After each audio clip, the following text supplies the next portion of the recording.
그냥 세상이 뒤집어지고 있는 것 같은 느낌이 이제 들어서인데, 아마 이제 천동설이 지동설로 이제 교체되던 시기에도 사람들이 엄청나게 혼란을 느꼈겠죠. 지금 이제 그런 시기 같아서. 근데 지금 우리는 지동설의 세계를 살아왔고, 지동설이 대표하는 거는 어쨌든 그런 근대적인 인식론적 체계일 텐데, 그런 것들이 다 허물어지면서 새로운 세계관, 뭐 새로운 인식 체계, 어쨌든 또 다른 세상의 징조들이 나타나고 있는 시기인 것 같은데, 아직 정리는 안 된 것 같고, 그래서 문득 길을 가다가, 야, 지금 이제 그 지동설의 이 체계가 다 무너지고 천동설이 오는 것 같다는 느낌이 이제 들어서 이렇게 이제 약간 은유를 써봤어요.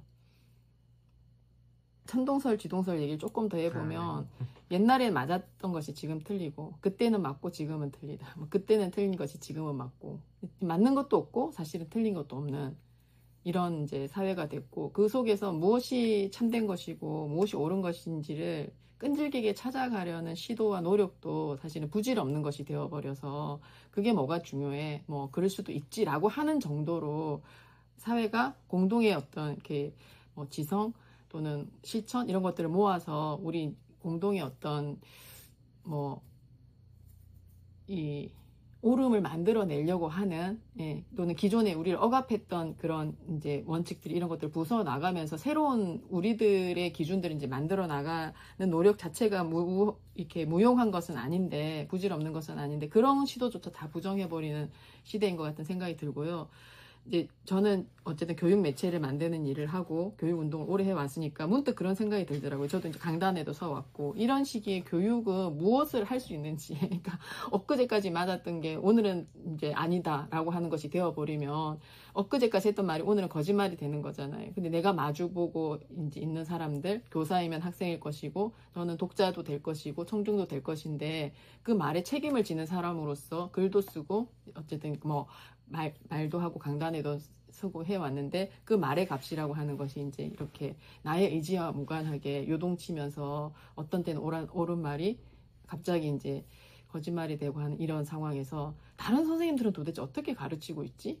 이걸 어떻게 감당하고 있지? 뭐 그런 생각이 들더라고요. 특히 사회교사, 역사교사들. 역사도 사실 이제 해석의 투쟁인데, 이전까지 이렇게 해석되어 왔던 게 다르게 지금 전혀 해석되고 있으면 엊그제까지 했던 말을 자기 입으로 어떻게 뒤집지? 이런 생각도 들고, 그 공경함에서 좀 이런 질문을 던지게 되었고, 예, 불과 몇 년 전에 이제 코딩 열풍이 불었을 때, 또 팬데믹 시기에 그 고등학생 시기를 겪었고, 대학 갈 때 많은 친구들이 코딩 배워라 해서 코딩 학원도 막 다니고, 그걸로 이제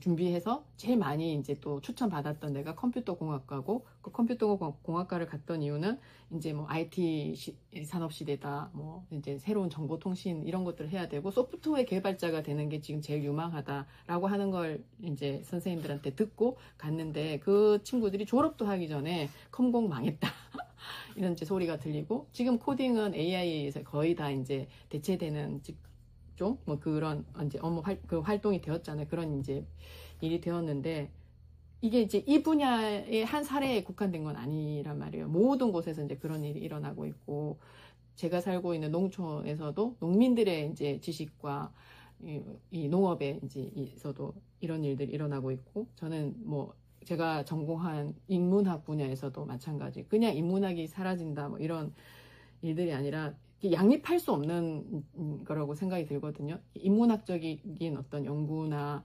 사유나 교육의 어떤 체계하고, 지금 AI 교육을 하라고 하는데, 지금 AI 시대라고 불리는 이 시대가 요구하는 것과 너무너무 이제 충돌을 하는 거예요. 상충을 하는 거예요. 그러니까 이 지동설을 가지고 천동설을 가르쳐야 되는데, 이 천동설이 근거 없는 미래학일 수도 있고, 또는 이제 우리 그 반대편에서 우리가 새롭게 만들어야 되는 새로운 역사의 시간 이제 일 수도 있는데, 후자는 거의 지금 보이지 않는 것 같고, 거의 예언적인 미래학 같은 형태로 미래가 이렇게 갈 것이다라고 하는 이제 압박이 오고 있는데, 그 압박을 이 구성원들이 못 따라가고 있는 거죠. 막 짜부라지고 있는 느낌이 드는데, 이걸 좀 같이 얘기를 해보고 싶었어요.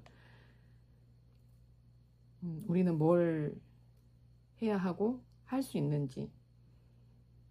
그런데 이제 그 교육 담론, 지금 이제 이런 이 교육 담론, 교육 운동이라고 해야 될까요? 또는 뭐 교육계라고 해야 될까요? 그래서 대응하는 이제 양상, 경향들을 보면 대체로 다 어떤 사안이 있을 때 우리가 어떻게 대응하자. 그러니까 강론에 대한 대응들에 급급한 거예요. 뭐 AI 교육이다, 뭐 또 스마트 교육이다, 뭐 얼마 전에 몇 해 전에 이제 코딩 바람이 불었고, 지금은 이제 개인 맞춤형, 이제 학생 맞춤형 통합 지원 뭐 이런 것도 있고, 사안별로 이렇게 올 때마다 그것에 대해서 쭉 모여서 뭐 이렇게 저렇게 논쟁의 구도가 벌어지는데, 이게 어떤 근본적인 지형의 변화가 있는 거잖아요. 사회 체제와 교육 체제라고 하는 게 딱 맞물려 있지 분리되어 있지 않은 건데, 우리는 교육기 안에서 나오는 현안들을 포착하고 그거에 대해서 막 이렇게 지금 논쟁하는 구도를 벗어나서 그 한계에 좀 갇혀 있는 것 같다는 아쉬움, 답답함이 들었어요. 근데 지금 우리가 봐야 될 거는 교육기 안에서 일어나는 어떤 지각 변동이라든지 이 AI 교육이 어떻게 대처할까? 뭐 이런 뭐 것을, 물론 그것도 해야 되는데 그것만 하는 게 아니라 그것을 야기하고 있는 이 근본적인 구조 변동을 보지 않으면 제대로 된 대응이 될 수 없다라는 생각이 들거든요. 근데 지금까지의 이제 우리가 해왔던 거는 어쨌든 근대 교육 비판을, 교육 운동 그냥 쭉 해왔고, 이후에는 이제 신자유 교육 비판을 쭉 해왔고, 그래서 경쟁 교육에 맞서서 평등 교육으로 이런 이념들을 또 제출하기도 했고, 어쨌든 근대 교육 비판이든 신자유주의 교육 비판이든 거기에는 깃발이 있었다고요. 그래서 이런 방향으로 가야 된다라고 하는 근본적인 어떤 대결 구도를 가지고 교육이 자기 가치와 이념들을 이제 수립하려고 했다고 한다면, 지금 이 체제를 신자유주의의 후기라고 불러야 할지, 또는 이제 신자유주의의 이후에 또 다른 이제 새로운 자본주의의 어떤 형태라고 불러야 될지 모르겠지만, 어쨌든 지금 국면에서 볼 때는 그런 방향성 자체를, 좀 좌표 자체를 우리가 못 만들고 상실하고 있다고 할까요? 그래서 네, 그런 생각이 듭니다. 근데 여전히 이제 그 강론들을 보면은, 한편에서는 근대 교육 비판에서 해오던 논리를 가지고 와서 이제 비판을 하거나, 또는 신자유주의 교육 비판할 때 했던 논리를 갖고 와서 이제 비판을 하거나 라고 하는 식으로 이제 대응은 하고 있는데, 제 감으로는 그게 이 자본은 날고 있는데 우리는 뛴다, 뭐 뛰는 것도 아니고 말까요? 예전에 그 도구와 이 이념들, 그 사유의 틀을 가지고 계속 쫓아가기 급급하다는 생각이 드는 거예요. 이런 이제 관성적이기도 하고, 지금까지 그걸 다 버리자는 얘기는 아닌데, 어쨌든 그냥 이제 우리 몸에 익어서 지금까지 해오던 방식의 어떤 대항 전략이 아닌 좀 근본적으로 새로운 이제 상상력과 교육학적 상상력, 정치적 상상력, 이런 것들을 필요로 하고, 거기에 맞는 이제 그 대항 전략을 수립하고 실천 계획을 세워야 될 것 같은데, 그런 논의를 하는 장들이 지금 많이 없어졌다는 생각이 들어요.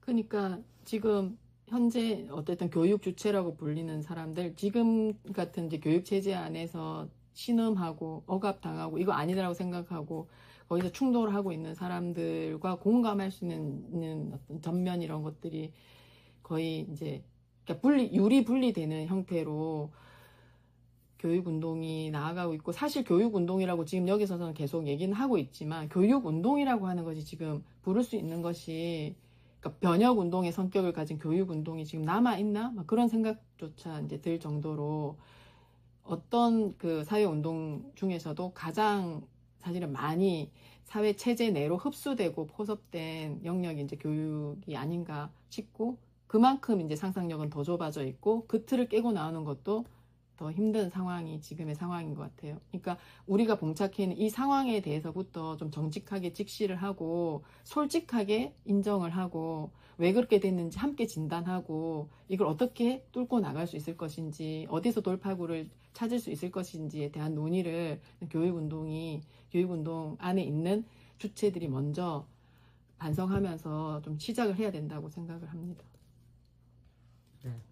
네, 그래서 이제 오늘의 교육에서 그런 장을 지면을 통해서든 또 공론장을 만들어서 많이 만들어 나가려고 노력할 것이고요. 그런 이야기를 이제 이번에 오늘의 교육을 여는 글에서 담았고, 또 주체들이 없다는 얘기를 되게 많이 하는데, 사실은 이 주체는 어딘가에 있다가 찾아지는 존재가 아니라 우리 스스로도 주체로 다시 끊임없이 이제 구성이 돼야 되고 새로운 존재로 거듭나는 존재들이잖아요. 이미 이제 교육공동체 조합원들 가운데서도 예전에 또 그런 저항의 경험이 있는 분들이 있고, 1세대 조합원들이 있고, 또 지금 되게 또 청년들, 젊은 조합원들이 어떤 이유에서인지 모르겠는데, 또 끊임없이 그게 뭐 양적으로 아주 많은 수는 아니더라도 계속 이제 문을 두드리고 있잖아요. 가입을 하고 있고. 저는 벗 같은데 이제 찾아오는 신규 조합원들은 어쨌든 그런 운동적 지향을 또 가지고 있는 사람들이란 생각이 들거든요. 이런 주체들을 어떻게 연결하고 또 묶어내면서 새로운, 사실 이것도 정치 세력화인 거죠. 운동의 세력으로서 우리가 더 큰 세력으로 만들어갈 것인가에 대한 고민들도 좀 함께 했으면 좋겠고, 그런 점에서 이제 우리를 좀 믿자.